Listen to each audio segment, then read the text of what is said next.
Hello aspirants. आज का हमारा टॉपिक है मेटल एज।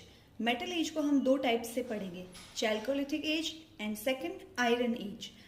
चैल्कोलिथिक एज को हम कॉपर स्टोन एज भी बोलते हैं, क्योंकि जो फर्स्ट मेटल यूज किया गया था लोगों के द्वारा वो था कॉपर। स्टोन टूल्स तो यूज करते ही थे, साथ साथ कॉपर से बने टूल्स भी यूज करते थे। इस टाइम तक लोग जो पोट्री थी वो black and red ware pottery use करते थे।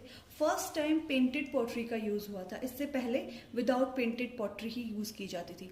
एग्रीकल्चर में वो कौन कौन सी फसल उगाते थे? व्हीट, राइस, बाजरा, lentil, black gram etcetera.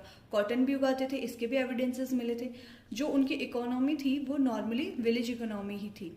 Houses जो थे मड ब्रिक्स से बने हुए थे, बर्न ब्रिक्स का यूज नहीं किया गया था। और हमें बरियल्स फाउंड हुए हैं जिसमें अर्न बरियल्स भी फाउंड हुए हैं, जैसे कलश बरियल्स।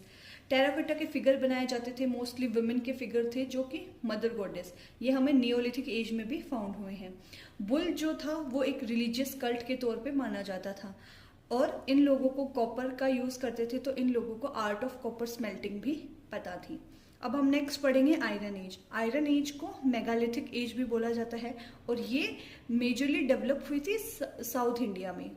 नॉर्थ इंडिया में जब हमारे स्टोन एज चल रहा था, चैल्कोलिथिक एज चल रहा था, उस टाइम पे पैरेलल में साउथ में मेगालिथिक एज चल रहा था, जहाँ आयरन का यूज हो रहा था।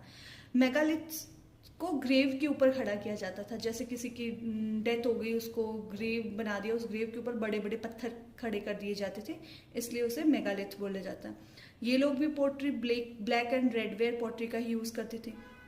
ये लोग एग्रीकल्चर का नॉलेज तो था इन लोगों को, बट ये बहुत ही कम एग्रीकल्चर का यूज करते थे। जनरली पेस्टोरल या नोमेड ही थे। ओके, सेकंड को होगा।